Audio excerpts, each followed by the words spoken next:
So hi, welcome back to my channel. Today I'm going to show you how I pack my jewelry items when they have been sold and how I gift wrap them for my clients. This a very simple process. आज मैं आपको सिखाऊंगी कि मैं अपनी jewellery की packing कैसे करती हूँ और गिफ्ट रैपिंग कैसे करती हूँ अपने क्लाइंट्स को देने के लिए।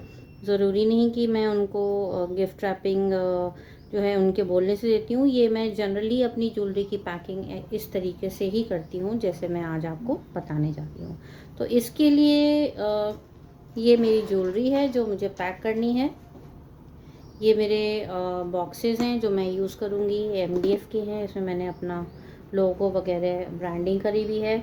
ये मेरे कार्ड्स हैं। इसके पीछे मैंने अपने ज्वेलरी के केयर और इंस्ट्रक्शंस वगैरह जो हैं ये करवाया हुआ है इसमें। तो बेसिकली ये मेरा कार्ड है। यहाँ पे मैंने थोड़े पॉली बैग्स में जहाँ तक कोशिश कर सकूँ करती हूँ इको फ्रेंडली पैकिंग करने की, क्योंकि आजकल जो है आप जितना प्लास्टिक कम यूज़ करें उतना बेटर है।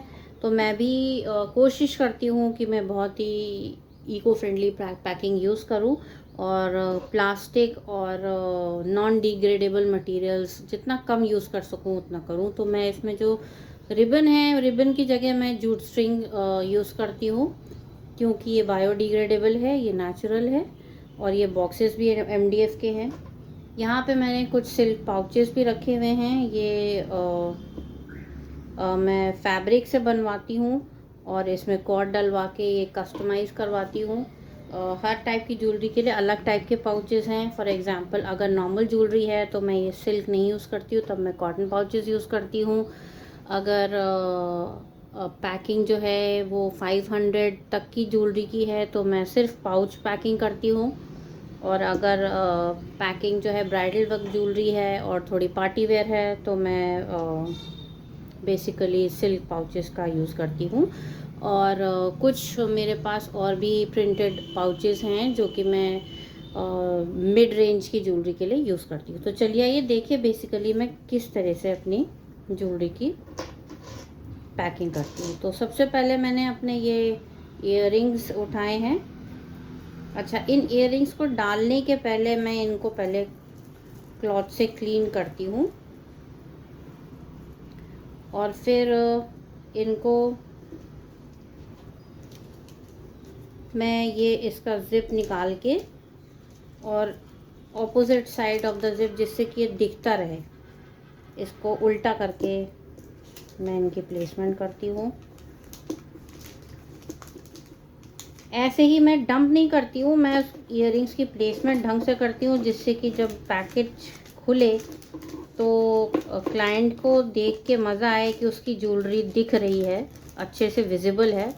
तो विजिबिलिटी अच्छी हो उसके लिए हमको ऐसी पैकिंग करनी होती है। अब इसमें आपको देखिए, आपको फ्रंट एंड बैक का डिस्ट्रीब्यूशन ठीक से किया हुआ है। तो इसको मैंने ऐसे रैप कर दिया। इसमें से यहाँ से ये ज्वेलरी जो है दिख रही है, यहाँ से इसका बैक दिख रहा है तो क्लियरली विजिबल है। फ्रंट ये है और बैक ये है। तो इस तरीके से मैं बाकी भी पैक करूँगी। ये मैंने इसका जिप खोल दिया, इसको उल्टी डायरेक्शन में रख दिया। अब मैं मांग टीका उठाती हूँ और ये एक्चुअली शीश फूल है। तो शीश फूल जो है वो ऐसे डलेगा कि उसका जो फ्रंट है वो एक साइड पे हो और बैक जो है वो एक साइड पे हो। तो it's not an easy way to do it, but then again अगर आप एक्सक्लूसिव ज्वेलरी सेल कर रहे हैं तो आपको इन सब चीज़ों का ध्यान रखना पड़ेगा और रखना चाहिए मेरे हिसाब से, क्योंकि एस्थेटिक्स जो हैं वो बहुत मैटर करती हैं। How you present your product ये बहुत मैटर करता है, along with the quality of the product you are giving to your clients. तो इन सब चीज़ों की वैल्यू है। आजकल जो है लोग प्रेजेंटेशन, क्वालिटी सब कुछ देखते हैं। तो बेहतर यही होगा कि आप ढंग से अपना प्रेजेंटेशन करें। तो एक ये हो गया। और लास्टली मैं अपना नेकलेस जो है वो पैक करूँगी। इसके लिए भी मैं अपना जिप लॉक खोलती हूँ इसको, और अगेन मैं नेकलेस को अप टर्न करके इसके अंदर डालूँगी। जैसे मैंने पहले कहा, ये बहुत इजी नहीं होता है, it's not an easy thing. ये नहीं कि आपने ज्वेलरी इसके अंदर डंप कर दी और फटाफट से पैक हो गई, इट्स नॉट लाइक दैट। मैं ऐसे नहीं करती हूँ, कुछ लोग करते होंगे जिनको जल्दी होती है और जो इतना बॉदर नहीं करते हैं, स्पेशली जो होलसेल वाले होते हैं, उनके जो प्रोडक्ट्स होते हैं वो इस तरीके से पैक नहीं होते, क्योंकि उनको काफ़ी सारे प्रोडक्ट्स करने होते हैं। बट जो आपसे एक्सक्लूसिव ज्वेलरी ले रहा है, मैं ये सोचती हूँ उनको अच्छे ढंग से प्रोडक्ट देना ज़रूरी है, क्योंकि आप उनसे चार्ज कर रहे हो तो आपके चार्जेस को जस्टिफाई करने के लिए हर चीज़ का ध्यान आपको रखना है। और मैं क्योंकि कस्टम ज्वेलरी करती हूँ, तो कस्टम ज्वेलरी में क्लाइंट्स की हर एक छोटी चीज़ का ध्यान रखना पड़ता है और रखना चाहिए भी, नहीं तो कस्टम ज्वेलरी करने का कोई मतलब नहीं है। अच्छा, ये जो है ये हमारे तीनों पैकेजेस बन चुके हैं। अब इनको मैं अपने सेपरेट पाउचेस में डाल दूँगी। जो सबसे छोटा वाला है इसमें मैं इयररिंग्स डालूँगी, जो मीडियम वाला है इसमें हम ये शीश फूल डालेंगे,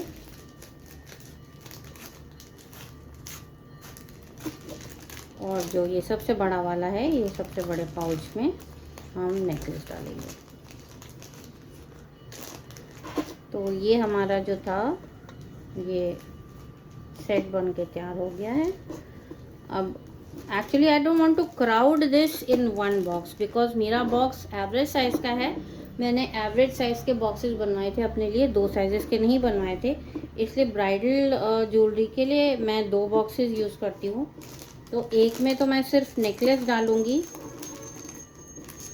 और एक कार्ड डाल दूँगी और इसको क्लोज कर देंगे। और जो दूसरा बॉक्स है उसमें हम ये इयररिंग्स डालेंगे और शीश फूल डालेंगे और फिर इसको क्लोज कर देंगे।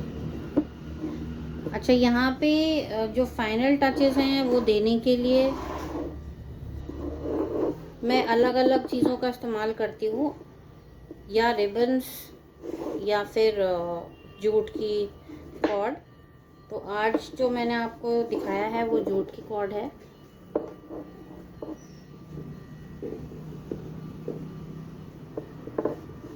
इसको हम ऐसे पैक करते हैं, इसमें एक बो बनाएंगे